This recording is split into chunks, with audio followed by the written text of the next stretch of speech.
And apologies, the remote control for that monitor screen over there that we always use seems to have developed legs, got up and walked away, and none of us can find it. And I thought I could just substitute another remote that we have for a different Samsung set in the building, but that doesn't work. So apologize for that. Yeah. We are online without it. Go ahead, David. Okay, so any changes to the agenda? No? Okay, public comment. Penny, if you have anything to say. Nothing to say. Not yet. Not yet. Okay. Okay, so discussion. Prioritize natural resources for additional protection. Yes. Wondering how to proceed here? Well.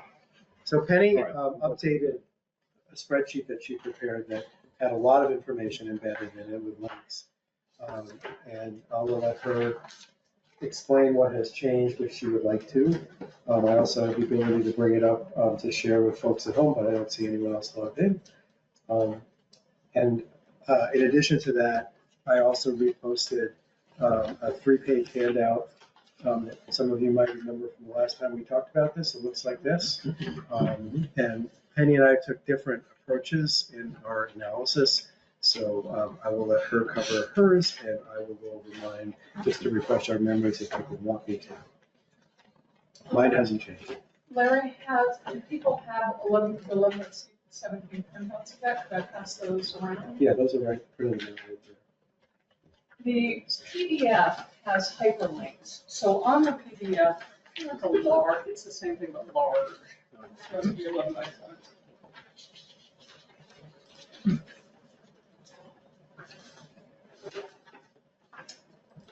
I have that eyes. I really always try to make everything 11 by 17 if I can. Try to keep the tail trees, and it just doesn't work. Really good. You got it.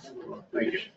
So what this is really, these are the priorities that the Natural Resources Inventory Committee, of which I am one, came up with as feeling like primary and secondary, what they felt important to be in the regulations versus what could be management are the secondary.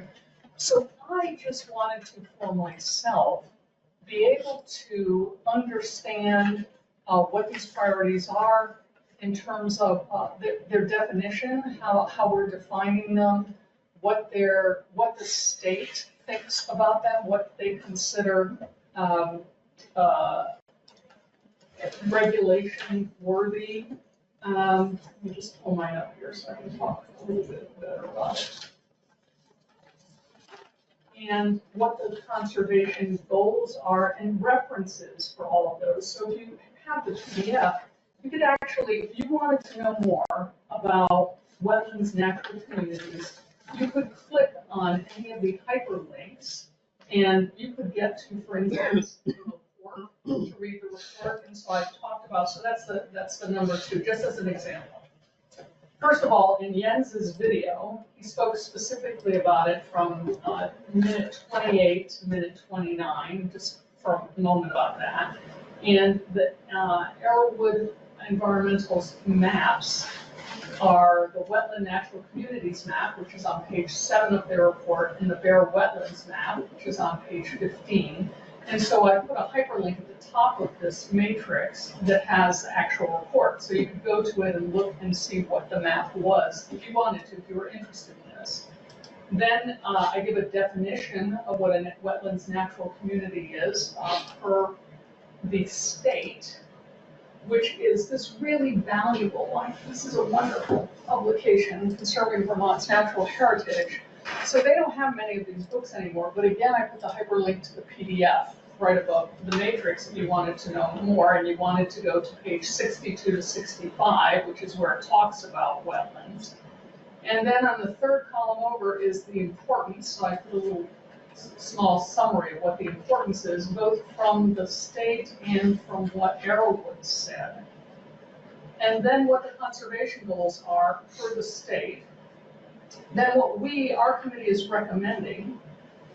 And then the next column over is if there's anything comment that needs to be made about Arrowwood maps. So if you went to Arrowwood maps on the wetlands, for instance, what you would see are wetlands map, but you wouldn't see any buffer. We actually ask for a buffer, our regulations do, and the Natural Resources Committee, based on state of Vermont, asks for a buffer, but that map doesn't show the buffer, and so the notes in there say, by the way, if you go to the map, you won't see any buffer on these.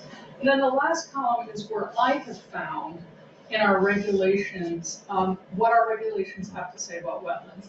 So if, for instance, you wanted to delve into wetlands a little bit more, hopefully these small summary points with references to page numbers and with hyperlinks could take you to all of that if you chose to investigate more about it. So that was of use to me because I want to be able to have that information myself. So Penny, when like on the last column, it says all measurements from delineated wetland boundary. What boundary are you, like what map are you referring to, or where's that boundary? And are you talking on the all measurements? Yeah, That's our regulations. That's our regulations, and Jeff, those are. We actually have the state of Vermont comes out and delineates the physical boundary. They say this is So the they boundary come out of the and wetland. like stake it. They do. So, And, but it's, well, does they it relate don't- to a map somewhere too? Yeah. Like, So what they do is they come out and Larry, I don't know if they actually stake it. Brad, by the way, is wonderful about wetlands. Brad knows everything about wetlands. And he does surveying. So somebody comes out and delineates it. And I don't exactly know, I've never been there to watch them. The state does. Then a surveyor or the civil engineer actually puts it on the site plan. Right. And then they look at what the regulations are by the town, so we require so much, and then they put that, and it's all measured, so you can all either, Right. you can see they're measured by foot, or you can use a scale. I guess what I'm trying to ask is like, wetland boundary is pretty like vague. Like, should it say something like from wetland boundary as delineated from such and such map or such and such state Well, department or such and such engineer? I think Just the word delineated, I think we've never been vague on the word delineated. Delineated means by the state, what the state says the edge is. That's what delineated is always meant to us, like it's a legal, practically a legal term. So, a little clarification here. So, the process that Penny just described is usually part of a subdivision or a site plan review when the DRB tells the applicant that they need to do this. Because having, the state can and will come out, the state wetland specialist can and will come out and do an on-site visit and will delineate. The word delineate is actually a process. Delineate is something they do. So they will go and actually look at the wetland area. Usually they won't do it in the middle of winter because you can't tell, where the wetland edge is. Because they have to see the vegetation. They actually have to see the vegetation types, right, and look at the saturation of the ground. So typically it's something that's done between April and October. And you can't really do it when the ground's frozen, but they'll come out and they'll do an on-the-ground survey. They will take notes. They'll sometimes pound stakes into the ground, put little flags out to show what they found, and then they give that information to the engineer who's working for the applicant, and then that surveyor or engineer will put that on the site plan map, and then that becomes the basis for some kind of regulatory process, typically by the DRB, in saying where development can and can't go on the site. So the person who does it is called a wetland delineation. It's actually called that. Like it's a process, and when they do what they do, it's called a delineation. I guess especially to me, from a layman point of view, it seems vague. Yeah. Maybe it's something down the road that needs to be brought in just for the sake of Joe Schmo who owns land here and reads it's like, well, what does that mean? How does that? And then again, we're turned over and we're all different people 10 years from now that are also laymen's and we're like, oh, I don't know. There is a light process to what Penny was just describing. So the light process would be, remember our last meeting, we looked at the online maps. And so you can look at the ANR mapping. And you can, if there's a particular site that's up for development, someone's proposed to build something, you can zoom into that parcel and you can turn on there's a couple layers in the A&R Natural Resources Atlas. There's one called VSWI, which is the State Wetland Inventory Maps, and those are based on the last time that anybody did an on-the-ground survey. It might have been last year, it might have been 10 years ago.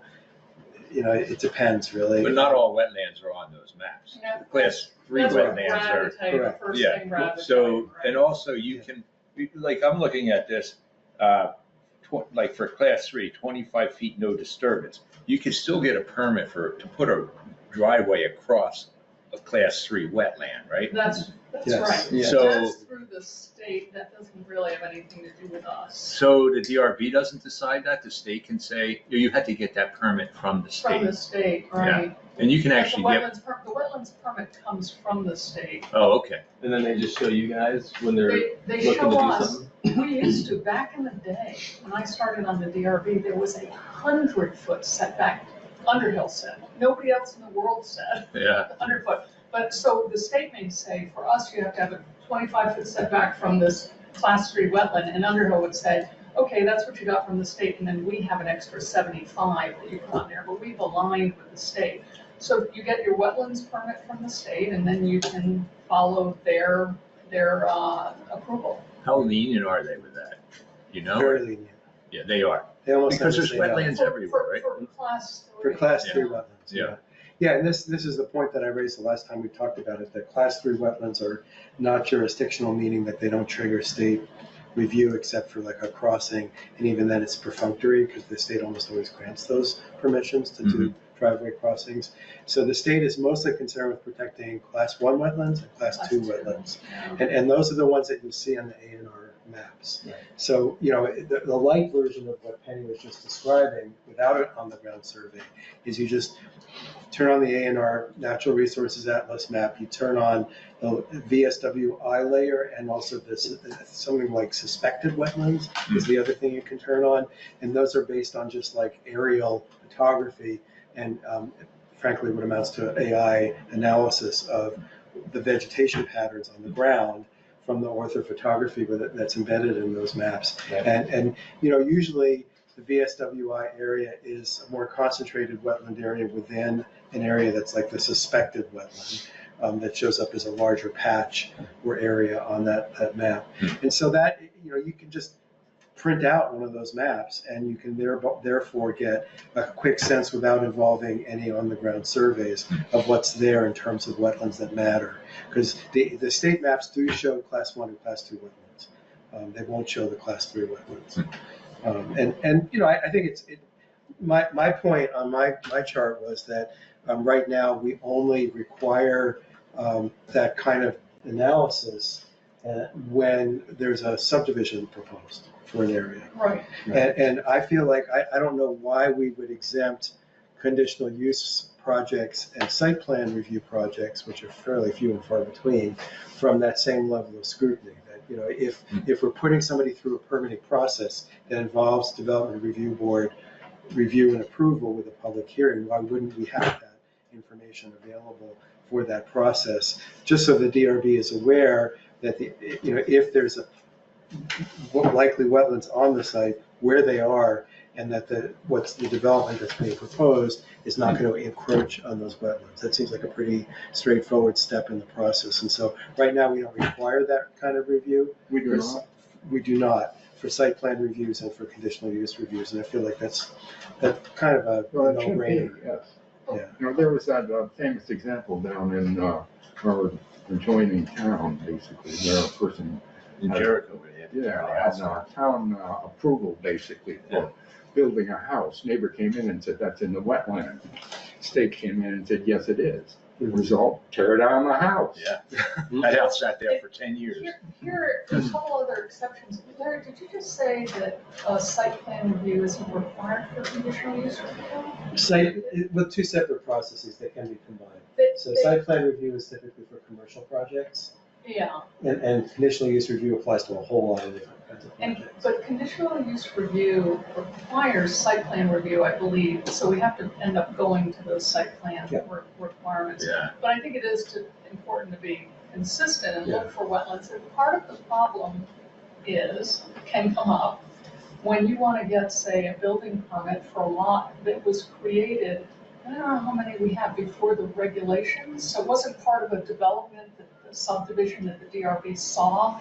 The DRB might have seen a development subdivision 10 years ago and said, okay, there are wetlands here, here, there, you can't build on them. But if it was a lot that was created, a grandfathered lot, and you come in for a building permit for it, there isn't a process for the DRB to look at wetlands, but the zoning administrator typically does that sort of thing. He sees there are hydric soils, which are an indicator that there could be wetlands, even though there's no actual wetland on the map. The other thing is, I can't tell you how many times I have seen over the years that civil engineers have missed wetlands, and so the DRB has missed wetlands. And it requires a really astute and good, reasonable process for the zoning administrator to go through, like the A&R maps, and say, I'm suspicious of this, we need to have somebody look at this. Well, that's kind of why I was bringing this up. So because if you have, so you just said a perfect example, civil engineers could miss this, but if they're gonna, civil engineers picking up a project in Underhill and they're like, okay, now I gotta read the zoning regs and design standards to get familiar with what I need to do here. And they go through this and they're like, from delineated wetland boundary, now maybe like you're a newbie to the area like I am, you're like, well, I don't know what that means. But if you just put a little, you know, a couple extra words to say it as delineated or, you know, by state regs such and such, or, you know, refer, or even in parentheses, like refer to, you know, this map, you know, said layer, just to kind of, as just a basis to start, right? Like just as a little bit of guidance for somebody that's not, you know, hasn't stared at this stuff for 15 years and is like, knows it like back their hand. And are you thinking, in your mind's eye, is that a property owner, or are you thinking a zoning administrator? I think as a property owner, Okay. like whether the property owner wants to do it or they hire an engineer to like, or an architect to like start coming up with an idea, and they come out and they walk the land and they're like, okay, well, you know, maybe there's something there, maybe there's not. And so then they can go back, look at the regs as they're doing their site plan design and say, oh yeah, I should go look at this map and turn on this layer, and oh yeah, there is something there. Now, obviously for class 3 and something that's not there, but at least it kind of like wakes you up to the fact that you should be thinking about it, I guess. That's my... What's an engineer that misses a wetland or doesn't observe one, puts his job and liability right out there. Well, that's true, David, and some engineers have had some problems here. Oh, Also, wetlands change. We're not perfect, man. Wetlands do change. I know, and that's why there's sort of like this, there's an engineer, then there's a zoning administrator, then there's a DRB, then there's a homeowner, and it can be caught at any one of those stages, but I believe it should be caught by the civil engineer who's looking at the land. Yeah. But there are all these checks and balances along the way, and sometimes they just all. I mean, at one point I was doing work in Vegas, Southern California, Washington State, and Oregon. Do you know how many thousands of pages of regulations I had to read and like remember, like, oh, I'm reading this for Oregon now. No, I'm reading it for Nevada. Like, you know, and you got 30 projects on your table. Right. You don't always catch everything all the time. So Right. a little bit of a few extra words here and there like do make a big difference when you're juggling that type of information. That's just my personal opinion on it, but you know, and I'm somewhat trained to look at it. So somebody who isn't like just a regular Joe Schmo homeowner is not going to have the foggiest of where to start with it, other than hiring somebody like an engineer. Regulatory code, you know. Yeah. Millions of pages. Yeah, I mean, that gets daunting and intimidating. It's simple, it's for possible. people. And wetlands do change over time, by the way, too. Yeah. It cannot be a wetland, and then it becomes a wetland after you've already approved it by the DRB, Right. so that's a. Yeah, you get one down tree that diverts a stream, and now that's.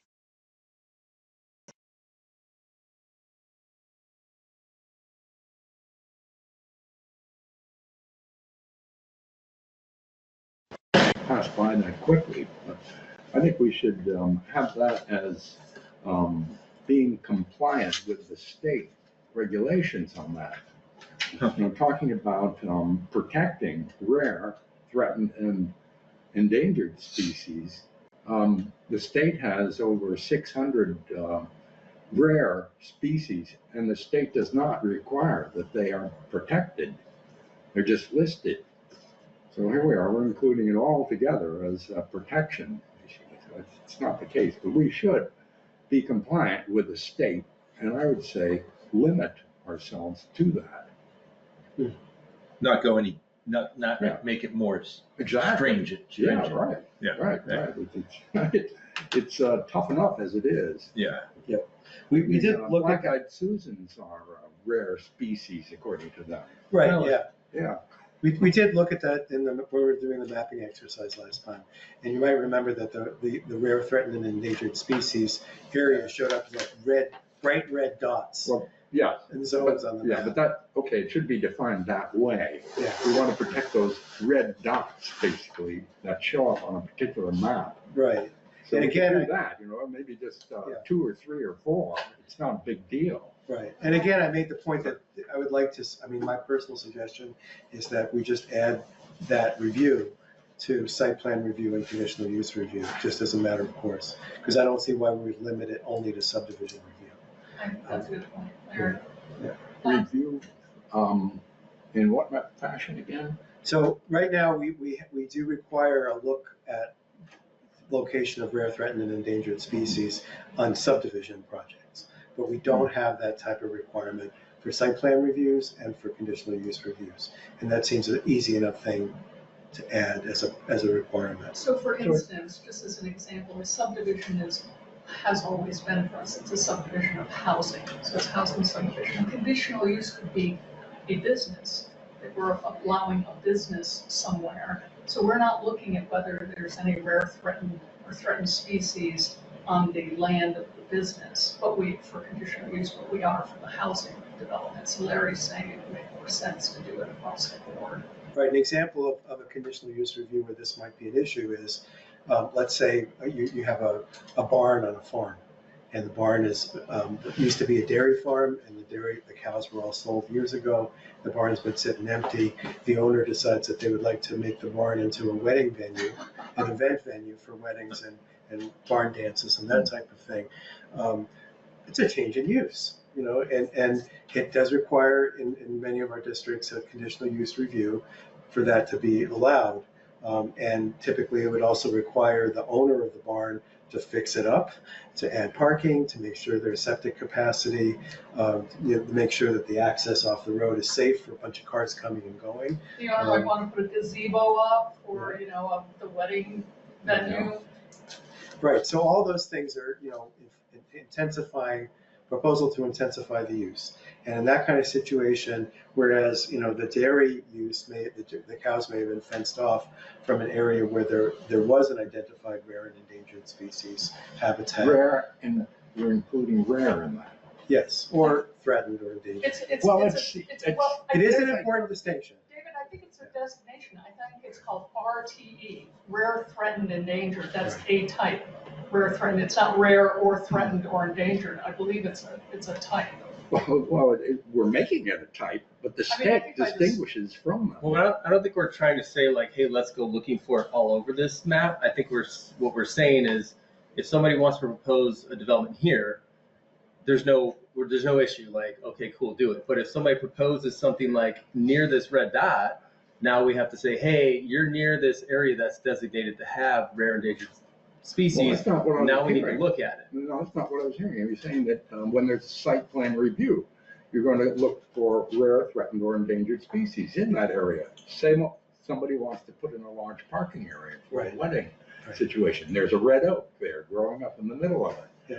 Red oak is listed in here. Right. It's a thriving tree outside the state, but there it is. The last time So you would say, okay, this is a rare species here in Vermont. You cannot put that parking lot in. I think that there's the distinction I'm making here is that it's not that you can't ever disturb any species or area, any habitat that falls into that category. It's more that it's a criteria that the DRB would be required to look at. Now, it could be that if there was an indication of an area for an RTE species, you could click on that in the map, as we found out at our last meeting, and you can find out, is it rare, is it threatened, is it endangered, and is it rare, threatened, and endangered in Vermont? Because it may be that, with that information, the DRB can make an informed decision, because if it's not rare, threatened, or endangered in Vermont, it's just indicated as a spot on the map, then they could say, well, let's just steer clear of this, but we're going to let you do what you wanted to do as long as you don't disturb that little part of the lot. Is that it? Well, if it's, Get what you're asking about? well, if it's threatened, it Yes, has to be protected. yes, That's the Vermont yes. rule, basically. And there's some threatened species that are not nationally threatened species. So that's a protected species. That's a Vermont law. Yeah. But if it's rare, that's a wholly different story. Yes. So we have to keep that distinction, basically. Right. I mean, one way to think about it is think of it as a red light, green light, yellow light situation. So if there's no mapped rare, threatened, endangered, and species habitat on a lot, then you can just cross that off the list of things that you got to pay attention to. If there is something mapped on the lot, then you click on the dot or the area and you find out what it is. And you can make a decision, the DRB can make a decision in permitting if they feel like that's something that they want to tell the property owner, you can't build there, or you can't build near there, or not. Because Well, we have to refer to that red dot. Yes, exactly. Specifically. Yeah, but there on are, the map, there are, specifically. there are places in town where all those spots haven't been identified. Yeah. So what do you do with that? Just, does it, you Well, have I'm a saying- specialist come out and look for these If rare it- Well, dangerous? right, they're established on a map. That's what we're dealing with. We're Okay. not adding other spots to that map. Okay, We're just dealing with something that's already published on a map. Yeah, I mean, you can always find out more through ground surveys by specialists, and that's kind of what I think that the natural resource inventory folks were about in hiring Arrowwood Environmental to come in and do those on-the-ground surveys and document to a much more final level of detail the kind of information which already appears to some extent on the A&R maps. So are you saying that we should invite somebody in to start isolating all these little spots around town which are favorable to rare, threatened, and endangered species, and have all these little other red dots, basically? I'm not advocating for that. I feel like that work has largely been done with the Arrowwood survey. And so Arrowwood gave us a much more granular, fine-tuned version of the information that we can get on the A&R maps. And so for me, the point is, what do we do with that information? And I feel like it's appropriate, think of the stoplight analogy. If something turns up on either the Arrowwood survey or the state map that's a potential concern, let's at least know what it is, and then make sure the DRB has that information when they're making a decision on a subdivision, site plan, conditional use review. That's my only point. It shouldn't be a showstopper if it's not a critically endangered species in Vermont. Yeah, threatened or endangered. Yes. Has to be protected, and that's what the state says. You may disagree with it in some instances, but that's the law, period. Right.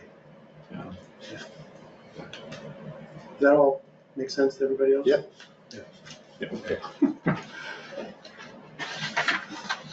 I interrupted your flow, Penny. Did you want to keep going through No, that? I did. It- No, I it- did. I think that's all good information. Okay. Are there other criteria here that you wanted to review? I don't know what you folks are doing, if you're going through it in one day and voting on it, or if you're going step by step and looking at each item, or just looking at where we are recommending something that is different from our zoning regs. How did you want to approach that?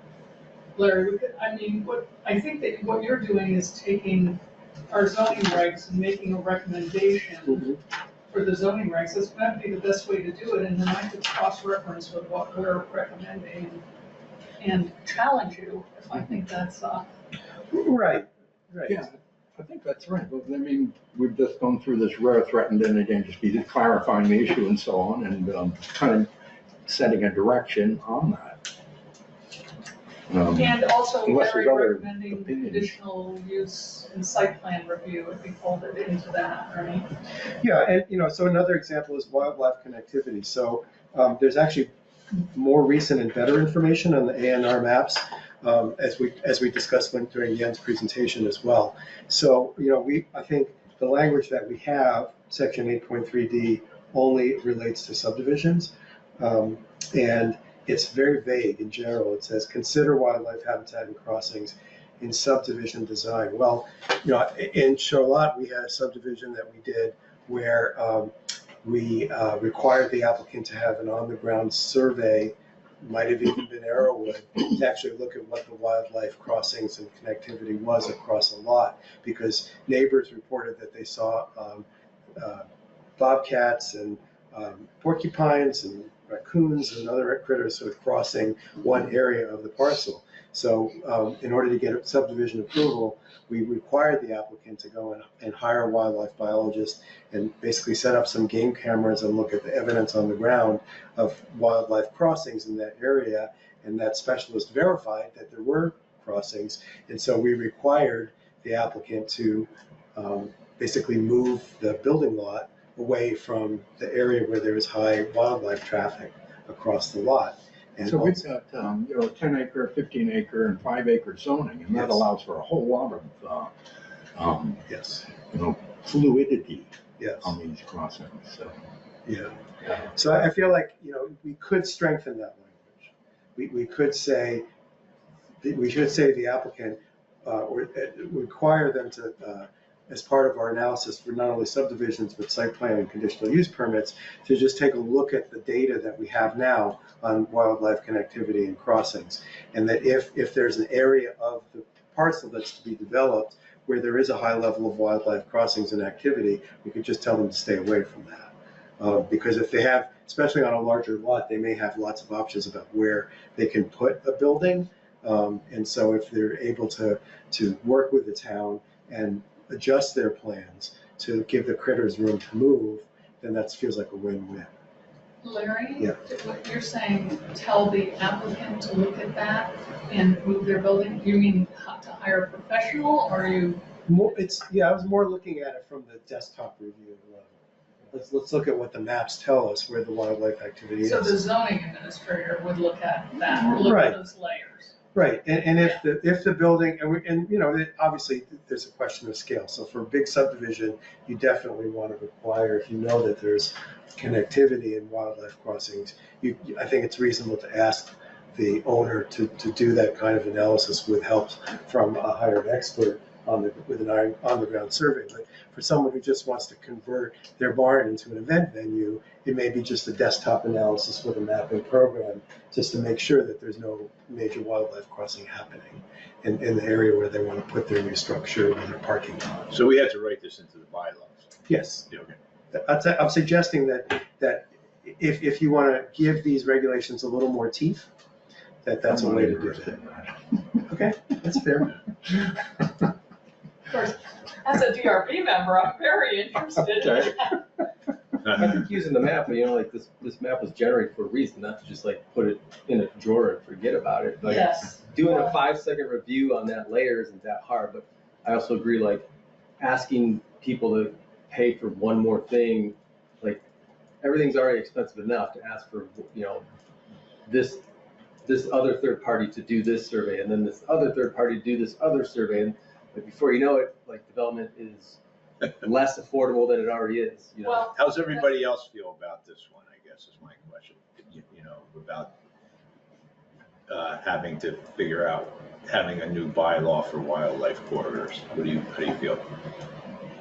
I don't know, I guess I'm somewhat skeptical that you're gonna really manipulate the travel of animals just from working within the site. And I've just seen from around the area around my house where animals had previously tracked through. And it's pretty, as far as zoning there, 10 acre zoning, and once you get the houses in there, because the animals kind of stop going through there anyway. Yeah. In reality, but that's just that kind is of what happens, observation. they stop going through there. That's what I think that is what this is referencing, that if you have too much development, they'll stop going through there. Right. So then they won't have the opportunity to Right. go back and forth. That's part of the issue. But even if you had like 3 10 acre lots in the same area, they're going through there, you still can't really space the houses to make them so they're not gonna go through there, they're still gonna just relocate because there's human activity in the area. That's one of the advantages of a PRD is clustering houses, but of course, people move out to Underhill because they want their 100 acres of privacy and their mile-long driveway, but that may just not be sustainable anymore. That may be the old version of Underhill, but the new version of Underhill has to have more clustered houses. Oh, And people from the cities who are coming out and thrilled to be out in Underhill may be fine, but they're not in an apartment building, you know? So that's a consideration. How do you feel, Jim? Well, I don't know. I mean, I think at some point, like, it's important, but also like animals will find another way, but you don't want to put too much stress on them. Like I look at our property and there's 3 lots, you know, 3 of us neighbors that have like 5-acre lots, and then we're again surrounded by 100 acres. And it's like between our lots, it's a winter bedding, like, cause there's hemlock there. I mean, the deer don't care. They walk right through my yard. They sleep in the backyard. So, but you know, we're not loud, obnoxious people in the winter, but even if I'm out there splitting wood or, you know, sugar or something, they're still there. They don't seem to care, but that's deer. I don't have a dog. I don't have a cat. So I do know that does make a huge difference. And I think that wildlife has come back to our yard because we don't, and our previous owners did. Yes. But that, I don't know how that speaks for like porcupine and bobcat and things of that nature. But I mean, we've had bear back in the yard. not that I want them there, but so I don't know. I mean, at the same time too, I don't want like, you know, 30, 40 unit subdivisions going up the side of the hill either. But I don't think that's really feasible in most parts of Underhill to begin with. So I don't know how big of a concern it is, you know. Right. How are you, Mark? It depends a lot on the intensity of use. Now, I can think of a couple of places on the Upper Valley Road at Cambridge where you've got fingers of trees coming down to the road. And so that funnels the wildlife, particularly bears, down there at the Jehovah's Witness Church. Oh, yeah, yeah. And you'll see bears crossing there regularly. And so I'd hate to see a house right in there and to disrupt that. But other places, if they can go around, if there's a lot more woods, then they'll go around. Yeah. All right, Dave, we all know how you feel, right? Yeah. Well, I would go on a more relaxed view, yes. And maybe note it, but, and I talk get to it. the owner about it. And, Yeah. I mean, like I said, I think it's worth a 5-second look on the map. If someone comes with a site plan that the driveway's right here where like that map overlays it, you can just have the conversation like, hey, this isn't a deal breaker, but can you move that driveway like 30 feet over That's so here? subjective, though. It is. You know, and I think it's either we have a bylaw for this Right. or we let it be, because for me, I mean, I think it just seems like the more layers we add to the subdivision regulations, the more expensive it gets to do a subdivision. So, Yeah. you know, if you have to ask somebody to come out and wildlife specialists and put game cameras up, that's gonna cost you $5,000. I don't know, you know, already to do a little like 3 or 4 lot subdivision, probably costs you 30, 40, 50,000, 40,000, 30,000, I would guess. So, Well, I did question someone who did a subdivision on Mountain Road, and I unfortunately forgot the biologist report at home. But the biologist report was informative, and I contacted the biologist to find out how much it cost, and it was $2,500 for that report. She said that it would depend on how much acreage there is. I can't remember how much there was in this. yeah, this is across from Casey's Hill, right? No, this is down Mountain Road. But you're right. In the DRB, we don't all agree on the DRB, and we don't all agree at all the same time either, and our opinions differ over time. But some of us hesitate to impose a more cost on an applicant. Right. But then another way of looking at it is some of us think, what are our values? And we have to sacrifice some things. And in Burlington, you have impact fees. When somebody puts up a development, you pay extra money just because you're using the roads more, you're putting more traffic on the roads, you're burdening the town more. And so you might have $30,000 of impact fees and you don't have that in Underhill. And what's our biggest resource in Underhill is our beautiful natural resources. So should we be hesitating on trying to make sure we're keeping a healthy ecology? So we go back and forth on that. And we do have a problem with imposing money, but then on the other hand, somebody will be bringing up, well, what if because Essex Junction, you'd be paying $20,000 in impact fees. Yeah. So it's like, what do we value and what are we willing to pay for? Yeah. Remember, And you're the planning. You guys plan, we'll do whatever you say. we did try to get it. Our impact fees did come up once upon a time in town, but we brought it down.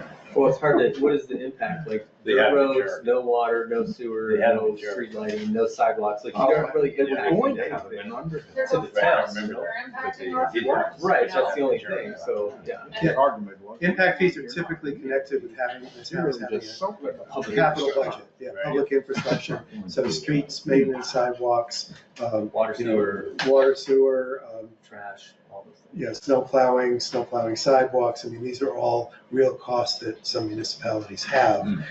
But I think Jeff is right, in a town that's It's rural, zero. we have very little. roads. So we do have roads. are a We big have, deal. we have roads and If you culverts, call them that. roads and culverts that have to be maintained. We have bridges. Someone said that we're going to replace a bridge soon. That's reached the end of its useful lifespan. And we have schools, of course, and so you have a capital budget to cover the predictable replacement and maintenance costs for your municipal structure. And then the select board legislative body makes a decision based on the capital budget of how much they need to charge for new development, so that each new development covers their fair share of the town's cost to maintain those infrastructure.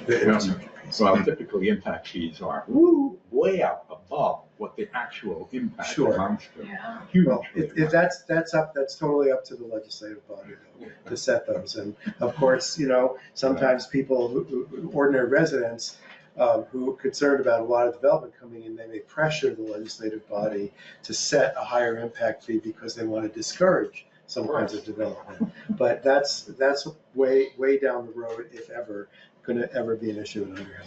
Yeah. Yeah, we'll never. It's it'll not- never be the it's issue. not. It's not coming up. Yeah. No. Anyway. So, is there anything That else? was wildlife connectivity you were talking about? Yes.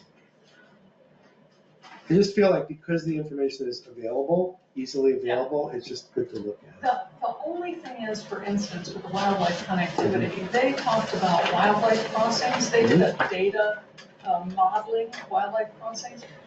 Virtually every place in Underhill is a wildlife crossing, because they happen to say, I remember they said, in more developed towns, wildlife is funneled more. But in Underhill, there's a lot of undeveloped areas, so these are all possibilities. They weren't saying they do cross all of these, but given the data, when they crunch the data and model it, these are all possibilities. So, I mean, for instance, the DRB would have a really hard time with that particular one, right? Which is practically all of Route 15, except for a few little places where there are two houses across from one another, are all places they could cross. Yeah, I mean, the other low-cost approach that you could take, once you mandate sort of at least looking to see what information we have about wildlife crossings and connectivity, is that you can tell a property owner who wants to build something, yeah, you can build it, but don't put up a 12-foot high chain link fence to block a known wildlife crossing. There's other kinds of fencing. There's more natural barriers like hedges that are a little more wildlife friendly. And, so you can just encourage that thought process to happen. Like if we know that this is a popular salamander crossing area, we brought that up last time we talked about this. Going out after this meeting, right? Maybe they could put a culvert sized where their driveway's going across, big enough to accommodate the critters getting across on their own. And, this kind of thinking even extends to interstate highways. So there's a place in Bolton, right near the Waterbury town line, that was identified as an important blocked wildlife corridor. And the state agreed to put in a box culvert that was sized big enough to allow deer and smaller mammals to go under the highway. And that was the sole purpose of the box culvert. So, those are very expensive solutions. It's better to think ahead and try to make sure that you're just at least thinking about what do we know about the connectivity that's in process or already exists. And then let's just put a little checkbox on the form, make sure the zoning administrator, when they're doing permit reviews, opens up that map and looks at it and lets the applicant and the DRB know that there may be an issue, and then the DRB can decide what, if anything, to do about it. I think part of it is educating the DRB as what's important, what you feel is important. There's only so much you can write in the regulations, but if you folks know that having natural land cover, some sort of cover trees on one side of the road and the other is significant, and the DRB educates themselves or gets educated in that, then the DRB will remember that and then look to that when they're writing their decision or looking at a construction. We all just need to stay educated. So now, if it's on the map, here's a spot that is typically a wildlife corridor. But now, if something was put in there, the wildlife corridor could very easily just switch around and go on the opposite side of the house or something, but it wouldn't be marked there. So, how do you determine something like that? You can't actually, I guess, because the wildlife isn't using it, but they would very easily use it. What we have done with one subdivision was require that a buffer stay, a natural buffer, and that trees not be cut in this particular area beyond the building envelope. Because we knew that because we had them get a biologist to come out and found that the wildlife is very active in that area. So even though there's not a bylaw on this, you could still ask, the DRB could still ask the homeowner to. Because there is a very, I'd have to find it for you, Roy, there's some very broad language that says things like lock locations and configurations to minimize fragmentation, exclude from building envelopes with regards to wildlife. So minimize fragmentation, what does that mean? So we can interpret it then, if we have some concern, we could, if we're educated, we can interpret that as if there's a lot of wildlife crossing there, try not to put a house here and a house over there, try and put the two houses here, so the wildlife gets across from you, actually. Okay. But it's No, across from my, right, yeah, right, I remember that. I remember the homeowner going through that. Yeah. And, anyway, Well, but Ingrid, you set up this smart growth situation. You've got 5 houses spread out over an area, and they're all at one end of, say, 5 lots or something.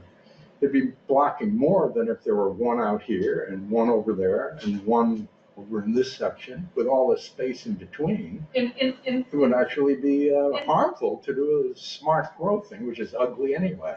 In theory, Sorry it never ends up that smart houses, PRDs are. it never ends up that houses line up like that. That's sort of an extreme.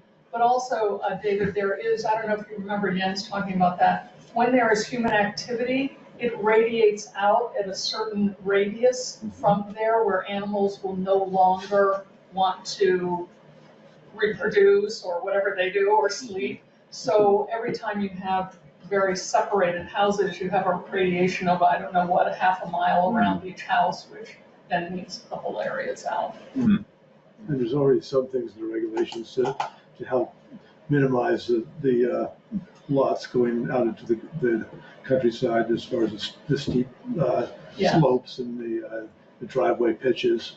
And then you can even maybe reduce the driveway length so you don't have houses going so far out into the forest plots. So you're going to probably more of an impact than trying to move around the actual wildlife corridors that exist.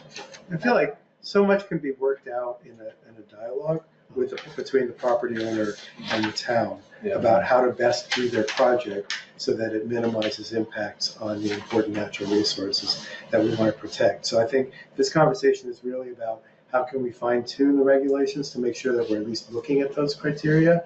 And then, you don't give the landowners typically, you don't say absolutely you cannot build anywhere near this. It's usually more like, can you move the driveway over a little bit away from the wetland so that you respect the 50-foot buffer? Can you avoid putting up a big fence that would block a known corridor where deer and raccoons and maybe bobcats wander back and forth between forested areas?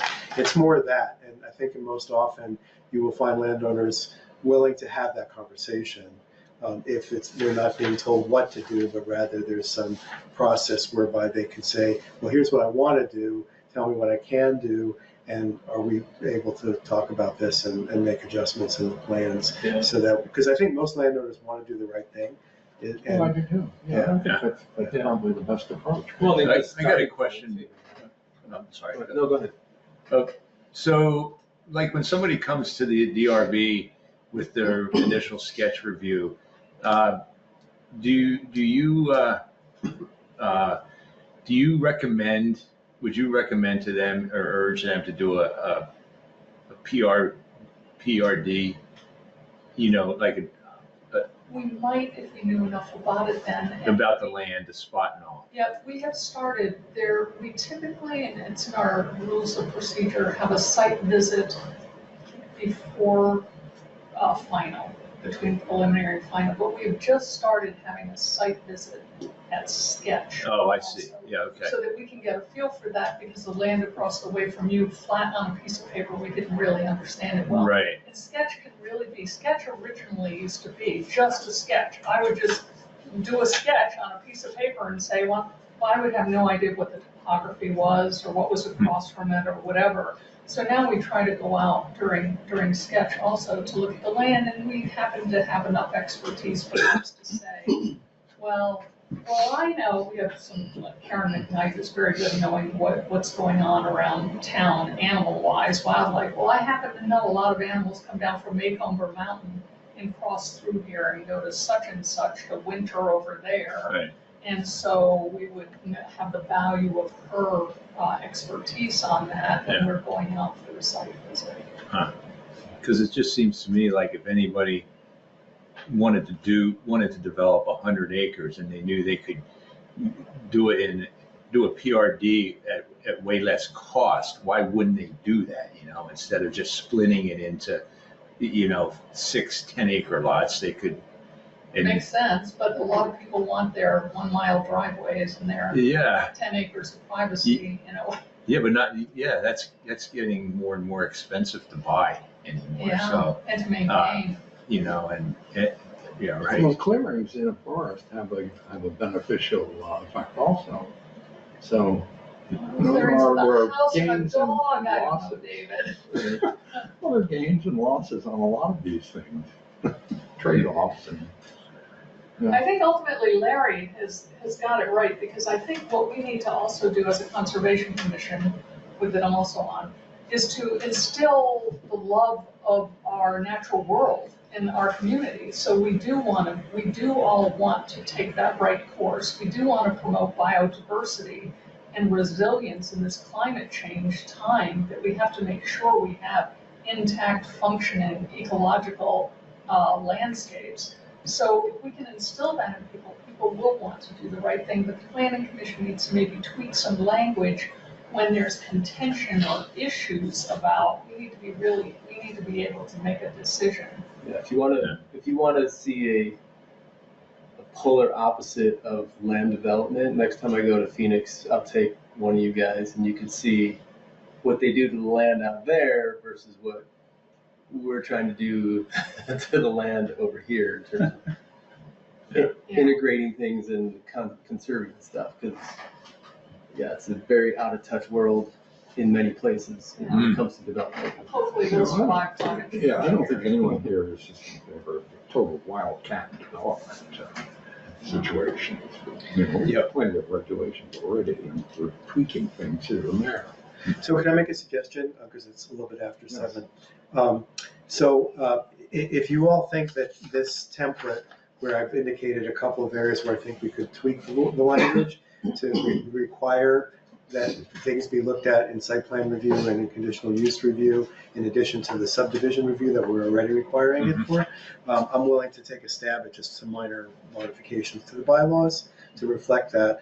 And then we can talk about those. I'll bring them back. We can talk about those, and if people would like to go further, or if they think it's too far, then we can, we can pull it back. But I think that that's a good next step, because, we have great data now, I think, between the Arrowwood survey and the mapping programs that we looked at last time. And, we are going to be actually moving to hire an actual zoning administrator for the town. I heard that today. So we're going to have someone who has more time to do these reviews before we get into the details of permitting on a lot of these projects that come in. And hopefully, we can all get on the same page about how to do the research up front, and then give the research to the DRB and let them have it for their decisions and decide how to use it with tweaked regulations. Does that make sense? Yes, Yeah. but also, I'm thinking that we've got all that stuff that we did 2 years ago that's still waiting to get put down in the actual language, of the changes Yes. for the regulation. So that's something we should get. We That's should coming. revisit that before we. We're coming back to that this spring, for Yeah, sure. good. Okay. Brian asked.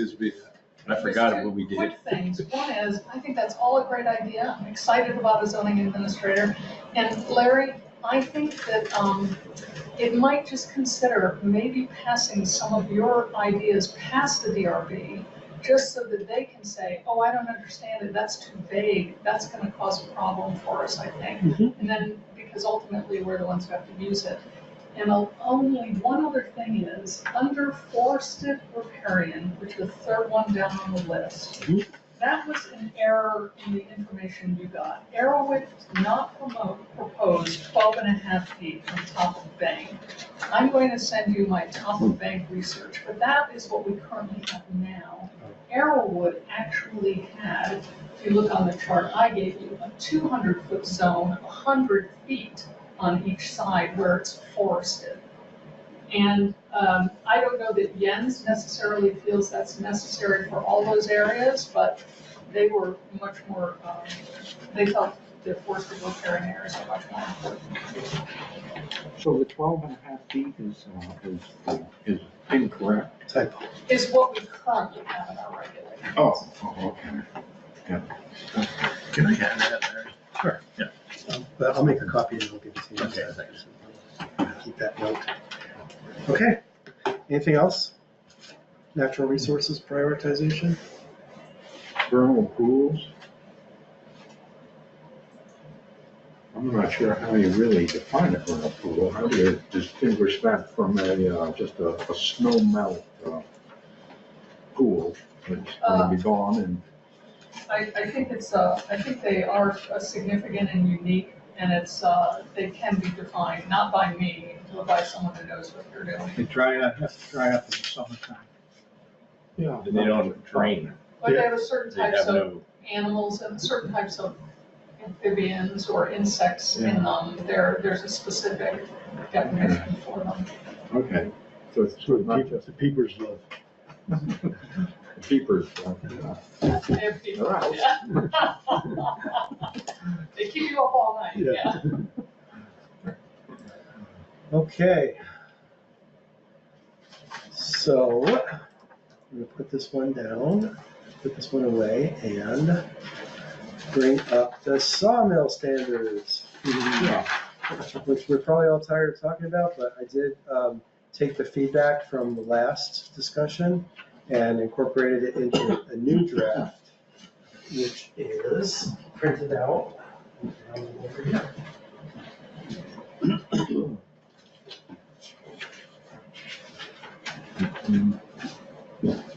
Want to pass that? Oh. So just to keep things as clear as they can be in a long draft,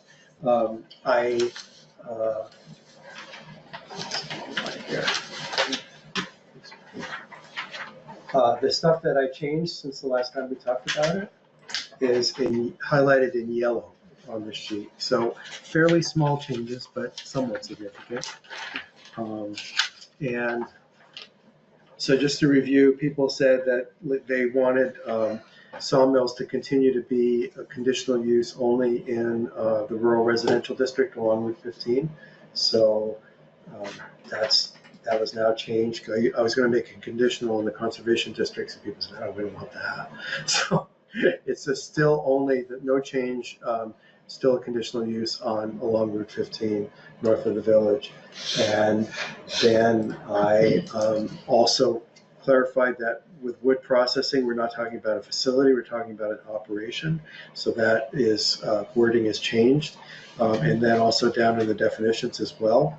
And then for sawmills, I added the word permanent in front of commercial facility. So it's, I think, a little more clear to distinguish the two types of wood processing. Sawmill is a permanent commercial facility, typically including permanent structures and yard areas where logs that are harvested off-site are stored and processed into lumber and other wood products. Then a wood processing operation, it's a commercial use where logs are stored and processed into lumber for any duration greater than 2 weeks within a calendar year. And then portable chippers and sawmills that are used in conjunction with active logging operations that are taking place on the same property are excluded from this definition. Does that seem a little more clear than the last time we talked about it? Yeah. Something that's, if someone's bringing in a portable chipper and sawmill for just 3 days to do a little job for someone to make their logs into firewood, and then they're gone on day 4 or the end of day 3, it doesn't require a permit. So it's really only the kind of thing that has been controversial in town where someone has a portable sawmill which operates for weeks at a time, to the detriment perhaps of some of the neighbors.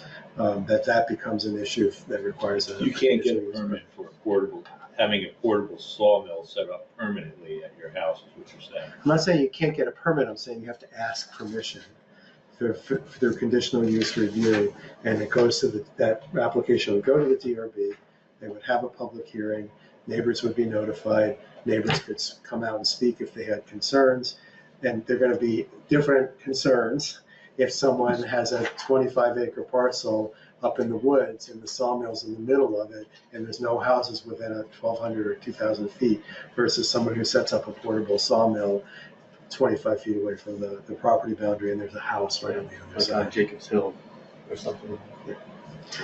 So Larry, does that mean that and I don't know these folks, since I live on the other side of town, but what is the name of the person or that has the sawmill or wood processing on River Road? Westall. Westall? Okay, that's with all the tree-length logs up. Yep.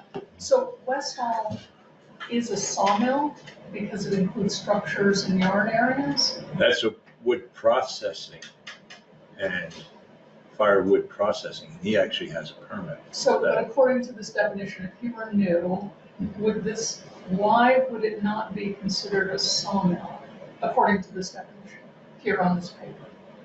So that is a sawmill. That would be considered a sawmill. Sawmill. Yeah. No, it's a permanent. It's a permit. Facility. Okay, so what if you had what if somebody came to you for a permit, for a conditional use permit for a wood processing operation on a piece of property that they own, and they want to put up a little shed to keep their diesel fuel in or their oil in for their machinery or to be able to eat their lunch in? Does it become a sawmill because it's got a structure? Or is it only a wood processing if it doesn't have a structure? Can you keep your portable sawmill equipment there for years and years and do this for years and years, but it's still considered wood processing? The only difference is it doesn't have structures in yard areas? Like, what's the difference? Somebody's going to come to us and say, can we have a wood processing operation? And somebody's going to say, that's not wood processing, that's a sawmill. So how do we know what the difference is? What's the difference between the two in your mind? To me, a sawmill saws lumber and a wood processor cuts firewood. So, or wood, there are other types of wood processing. You can make dowels or Could you make lumber to make a sugar shack? Could you make rough lumber out of a wood processing operation, Roy? I mean, I guess you have to ask, is it gonna be permanent or Yeah. short term? Like, are you applying for a permit for, like, in the application, when you write it out, when the applicant writes it out, are they writing, I'm applying for a permanent, like, they would define it themselves almost, when they would say, I'm applying for a sawmill, or I'm applying for a wood processing operation, don't they determine that? Everybody is going to say, if it's more likely for them to get a permit, they're going to say it's a wood processing operation. Okay. Right. So if the issue is permanent or not permanent, what is the definition between permanent and temporary? Does temporary mean you gotta take all the equipment off at the end of the year, but you can bring back the next spring? Or is permanent mean it's there for 5 years, and temporary means it's only there for 2 weeks, and then you gotta move it? Like, you gotta, some people will want to do their business. Yeah. So they're gonna try to convince us that they're more likely to be something that will be allowed. So how do we make that? I just mean, I'm trying to give you examples, or have you think through examples to help guide us. Because how would we make, remember with Bill Clinton getting impeached, wasn't there one word that they went after for like 2 months? Was it like the word is? The word the? Yeah, that's what it's like sometimes. If you get the right lawyer in here, you'll never be able to write anything. Yeah, so people spend a lot of money on lawyers just to try and say, well, what is permanent, what is temporary, Yeah, I think that the time limit in the wood processing operation of two weeks or longer, or more than 2 weeks, is clear enough. And I think it distinguishes between someone who's just coming in with a portable sawmill and cutting up some logs as a service for someone so they can make it into firewood, or actually cut the firewood and split it right on site and then they leave, versus something that's there for weeks or months at a time.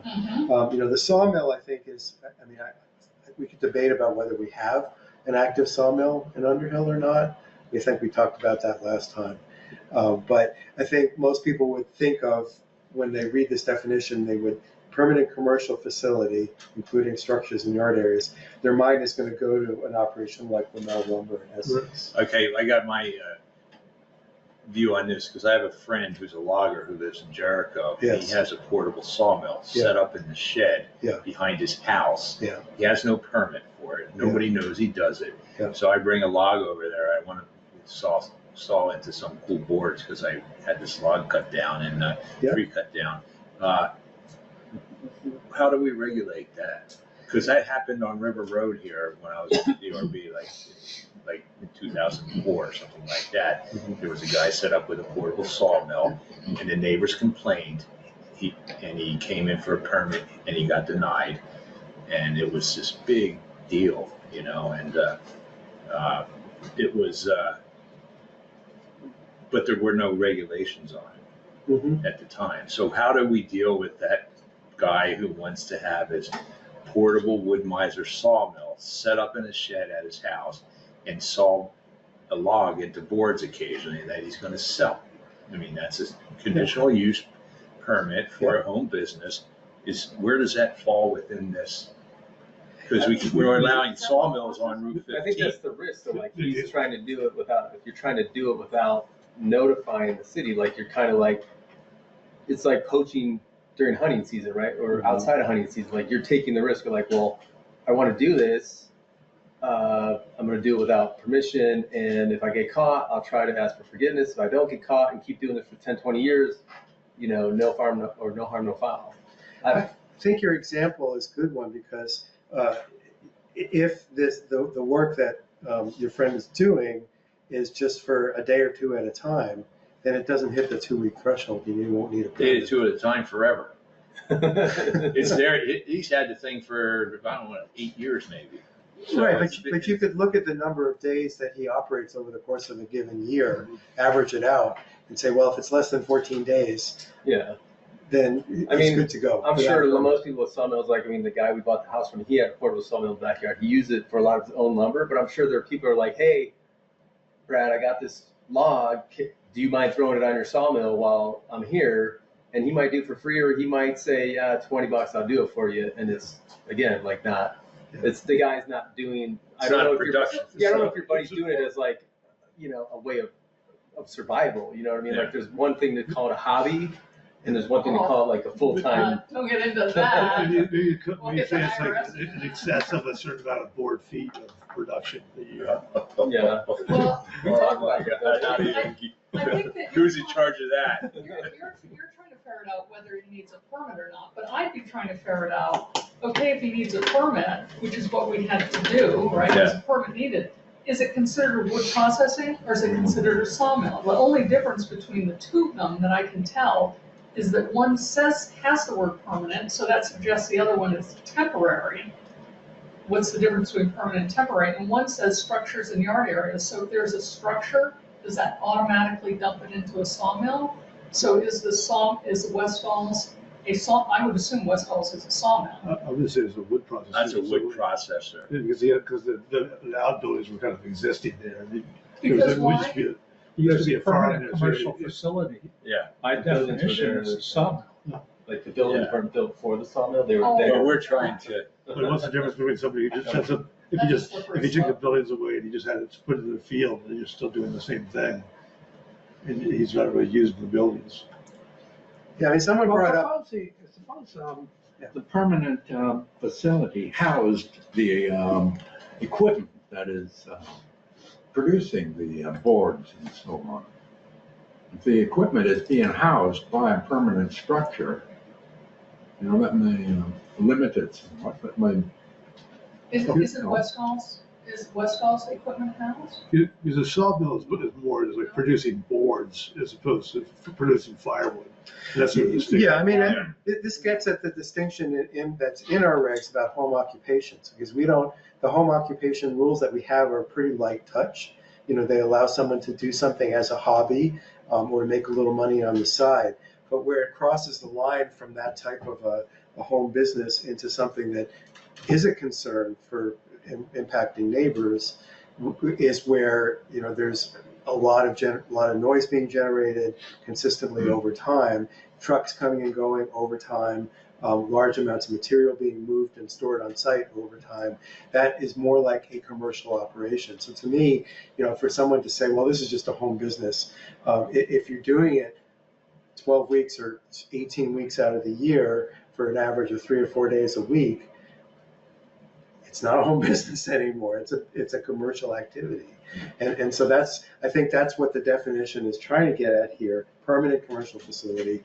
And this is, really not so, it's not about trying to change or repeal the town's approval for an existing operation. This is thinking about looking forward. Should someone ever come to us and say, I found the perfect place that I think would be perfect in Underhill along the Route 15 corridor to build a new sawmill. And if you read 7 Days recently, there's a desperate need for sawmills and sawmill capacity in Vermont. So someone comes to the town and says, I want to put in a commercial scale, small sawmill on this site, which your zoning says I can do with conditional approval. Can I do it? And then it clearly falls into the regs, and we have a process which includes site plan review. If someone is just buying one of these portable sawmills and wants to use it on their lot or someone else's lot, but it's going to be more than 2 weeks out of the year, then again, there's a process here that they need to follow with conditional use approval. They can get a permit if it's not going to bother the neighbors, and as long as they operate it in line with the town standards and the permit conditions, they're good to go. If you don't mind, I'll show this to my DRB members. Yeah, that's fine. I think the biggest issue I just have is trying to decide the difference between the two, because obviously a person, you can get a permit in 4 zoning districts for wood processing operation. You can get a permit in 1 zoning district for sawmill. Right. So I would very much want mine to seem like a wood processing operation, and the only difference that I can tell is one has the word permanent in it and one doesn't. So if I can convince you it's not permanent, or you can define for me legally what's permanent and not permanent, then that would impress me. But I don't know that it can be unless that's defined. Just to skip to the second page, make sure we cover everything we fixed. So Brian and others had some concerns about using the language, development review board may apply the following standards and conditions, and so I changed it to shall.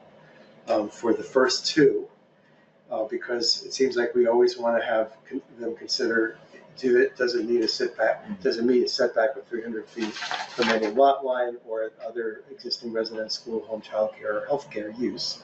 And is it, are we taking account the noise issues that may affect neighbors? And so there's some standards are there that more or less line up with what's in our other sections of our land use regs.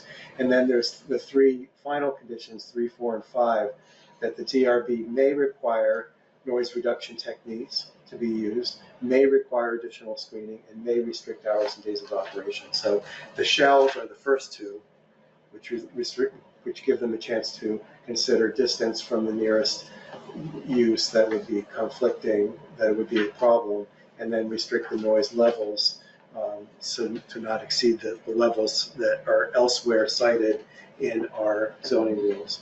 And then the last piece is I strengthened some of the enforcement language just to make it clear that it's up to the zoning administrator to take any complaints. They have to be in writing. The zoning administrator investigates complaints as they come in, and then if they find that there's a problem, upon investigation, that they would first give a warning to the property owner, and they would only issue civil violations and fines if the property owner refused to respond to the warning, the letter of warning. Just so it's all clear, it's all documented, that there's a process that's fair and everybody has to follow it if there's an issue. So that's what I changed. I think it's a pretty solid draft. No, but I want to hear how the DRB feels, like whether these are standards that they can live with. The noise levels are very low, it seems. But, They are. yeah. Yeah. I mean, I think most portable sawmills would exceed those. Yeah. But that's why it's a draft. That's why it's clearly stamped draft, because if they need to be higher, then we can make them higher than the numbers that are given. But I wanted to base it on what's already in the regs for other types of uses. Because that would be a bit of a tension if it's different than what's in the regs, Yeah. right?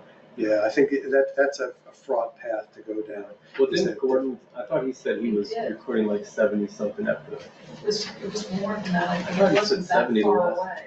Yeah. last time he chimed in. I want to look at this, so I'll try to go back and see. I thought he said 70 or 75, somewhere around there. It didn't sound like it was higher than that, though. Yeah. That could be. Yeah, I think the measurement at the nearest property line is a good threshold for noise levels, because again, if this is being done in the middle of a 10-acre parcel, the nearest property line is going to be thousands of feet away. Oh, yeah. And so no one's going to really care because it won't affect other human beings.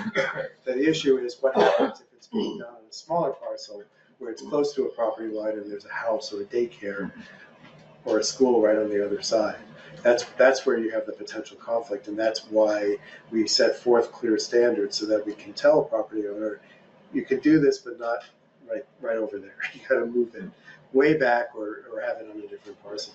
Because I think there is some grounds for people to move a portable sawmill in particular, away from where it would cause a problem on a larger parcel, and move it to a different parcel with a agreement of the landowner. Yeah, so 300 or 500 feet. Yeah. Yeah. I checked it, that's Too much? way too much. And I've got what other towns do. Towns that do it, most of them are at 100 feet from the property line. So and distance isn't really the issue to me, it's the noise. Right. And you could be 25 feet from the property line, but have a buffer of trees, and they're not gonna see it on the next property. I mean, it depends. But when we had the people on Pleasant Valley Road complaining about the operation there, they complained about the noise. Yeah, right. And the time of day or evening when they heard the noise. And if you end up saying a setback distance of 300 feet from any property line, you might be thinking the side property line, but that can be interpreted as the front property line. Exactly. Because at the road. Yep. And then it's no longer feasible for somebody to drive a truck with logs 300 feet up a road that's why Gordon actually put near the road, because it's too muddy and too hard to get up a road. So that then is suggesting it needs to be set way back. And with distances like that, it takes a really big piece of property to conduct the operation. Well, what is it? I mean, I feel like the regulations are kind of made to make that point. Like, we don't want. Is that what you want? Well, I don't know. I mean, I don't think we It want to might make it not be. super easy, but we don't want to make it impossible. But you don't want, like I said, somebody up on Jacobs Hill setting up a wood processing operation in their yard because based on the zoning they can, and then like 15 other people are ticked off about it, and you hear it during the Harvest Festival and all that stuff. Like, I mean, yeah, you'll have, community outreach and stuff that's probably going to kibosh like 90% of those bad ideas anyways. But, it's, I don't know, I think it's, we don't want to give away the farm, but we don't want to make it impossible either. So you can try to find somewhere in the middle. Right, but I think you do have to double check, think through your numbers too, because is it even, I don't know how to say it, like physically possible? Right. If a machine makes more than 70 decibels of noise 3 miles away, then to say it has to be under 70 is not even realistic. If you have to get a truck of logs somewhere to saw them, and it is just too difficult, like trucks cannot go up a dirt road that far. Yeah. And maybe they can, I don't know. Then are these numbers even physically possible? Yeah. Well, I don't know, but then at the same time, from an ecological conservation point of view, do you want that operation happening anyways? If the land mass is, soupy all the time, or steep, or whatever it is, like, do you really want that type of, I don't know, there's so many variables you could think That's of. why you're on the planning commission. No, I'm not. So, like I said, I don't know, I feel like the odds of this ever coming up is like, 1 every 10 years, and it would just hit us hard this last year, so that's why it's front and center, but the odds of it's not going to come up 5-10 times a year. Right. Gordon has made the point that like the 6 people who process firewood in town, 5 of them are over age 75 or something like that. So. And with a conditional use, it's probably gonna be an uphill battle with trying to get anybody to agree to it anyway. If you're opposed with that being next to your house and changing your privacy, I think it's just a natural Yeah, I think the thing. reaction that you're kind of changing your I feel like the regs were more like, okay, there's a lot of places where this will never really be viable for the people that live here, but there's places, because it only was one definition, it was only off of Route 15. Well, what if there is a 400-acre lot way up on Irish Settlement that nobody is near and that guy wants to do something? Why not give him the opportunity to prove to us that it's doable based on these regulations, right? Or why not somebody off of Poker Hill or something? You know what I mean? Like, it's not like, hey, let's give 30 people are coming in the door tomorrow to say, hey, I want to put a WPO on my lot of 2 acres. Then Jeff would probably be forest connectivity problem. Yeah, whatever. To Tim's point, like there's the conditional use part's going to probably kibosh a lot of it, but I guess we're trying to keep that like sliver or that avenue of potential for that perfect spot where it would work. I think there's a lot of places in town where a portable sawmill wood processing operation could work. Oh, yeah. So, I don't think that's really, it's more like, are there ways to tweak this where, it will be a reasonable standard that the DRB can apply in a conditional use review. So I think Bart, for example, would probably block consensus if we were seeking consensus tonight about the distance in this draft. So then the question is, what's the right distance? And I could do a little more research on that in terms of other towns and tweak this a little bit. And then also on the noise levels, because you can see I was struggling with that a little bit. I crossed out the initial numbers. The virtue of the setback is it's clear. Yes. Simple.